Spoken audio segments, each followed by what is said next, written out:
Yeni videodan herkese merhabalar. Şu an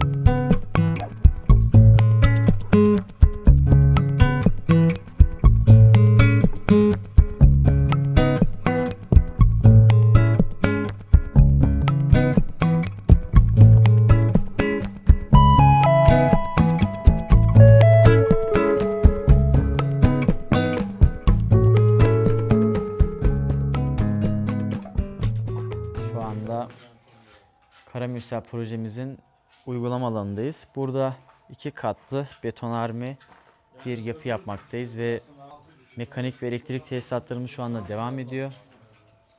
Daha öncesinde kaba inşaatımızı tamamlamıştık ve ince işlerle ilgili çalışmalarımız devam ediyor. Bu videoda sizlere yapmakta olduğumuz şömineyi nasıl yaptık, nasıl bir şömine seçtik ve kullandığımız şöminede ne gibi detaylara dikkat ettik ondan bahsedeceğim.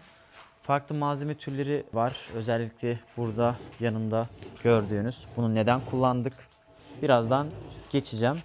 Genelde taş yünü vesaire kullanılıyor ama bu üründen birazdan bahsedeceğim. Şömineyi koyacağımız alan burası. DVG projesinde aslında baktığımızda en uygun yeri burası görülmüştü ve buraya şu anda uyguluyoruz. Şimdi burada tabi açıklığımız, yani şu anda salondayız. Burası salonumuzun bulunduğu alan ve burada da mutfak alanımız var. Burada da bir merdivenimiz var, yukarı çıkan merdiven. Şimdi salonun dediğim gibi bu açıklığı galeri boşluklu bir yer. O yüzden de bizler de bu büyük açıklığın ortasına denk gelecek şekilde şöminemizi yerleştirdik. Şöminemizin genişliği 133 santim. Toplam açıklığımız ise 420, yani 4 metre 20 santim açıklığında. 133 santim çıktığımızda yanlarda 143 santim bir boşluk kalmakta. Yüksekliğimiz ise 4 metre bir yüksekliğimiz, 4,5 metre bir yüksekliğimiz mevcut. Ve yanları bu şekilde pencere olacak. Tabii gördüğümüz şömine kaplamasını gördüğümüz gibi bazalttan yaptık. Dış bazalt malzemesi gerçekten ısıya çok dayanıklı ve güzel görünen bir malzeme. Şöminemiz ise gördüğümüz gibi asansörlü, 80 genişliğinde, 90 yüksekliğinde. Derinliğimiz ise 45 santim olan bir şömine. Dediğim gibi şöminemiz asansörlü. Şöyle baktığımızda gerçekten de görüntü olarak da çok güzel görünen bir şömine. Tabi ışık, bu taraftan ışığı aldığımız için çok fazla net görünmüyor olabilir. Ama uygulama alanında gerçekten harika görünüyor. Şimdi tabi biraz daha teknik detaylara girmek istiyorum. Şimdi gördüğümüz gibi aslında izolasyonu yaptığımız yer burası ve aşağıda da ampatmanımız mevcut.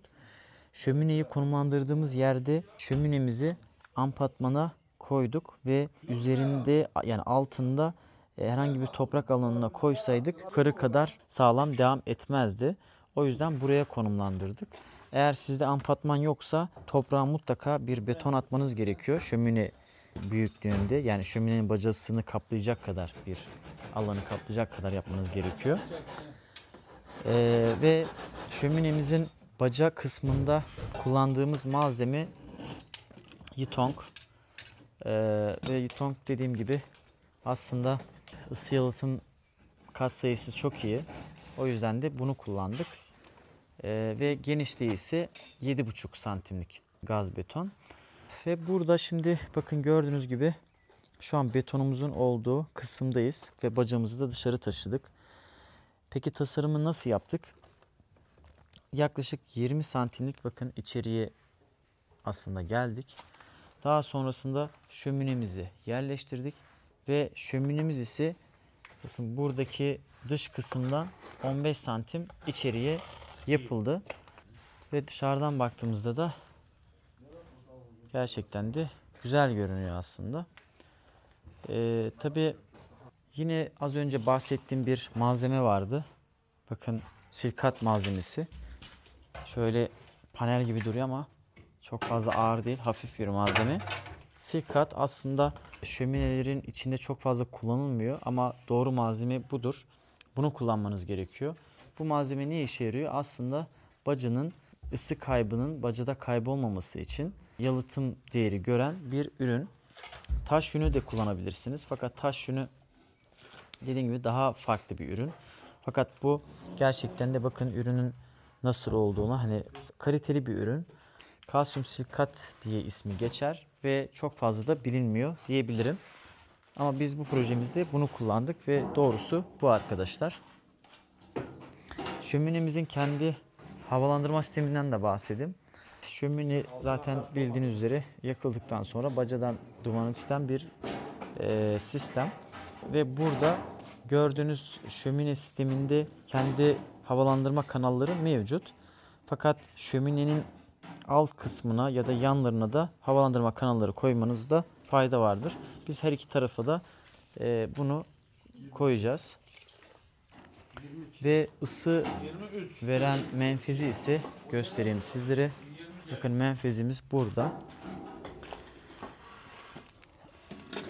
Evet, gördüğümüz bu menfez üst tarafta kullanılacak ve 2 tane kullanacağız aslında. Yüksekliğimiz fazla olduğu için dediğim gibi 2 tane kullanacağız. Şimdi şu an bacanın devam ettiği kısımdayım ve şömineye bir de bacasına üstten bakalım ve nasıl göründüğünü ve neler kullandığımıza bakalım. Bakın gördüğünüz gibi şöminenin 3 tarafı silikat malzemesiyle kapatılmış durumda. Bu ne işe yarıyor? Bu arkadaşlar malzemenin aslında dediğim gibi yalıtımının iyi olmasını sağlıyor. Evet, buradaki ve dışarıya da herhangi bir ısı geldik. Kaybı olmuyor. Tabii biz yine dışarıya yalıtım malzemeleri uygulayacağız. Fakat içerideki yalıtım çok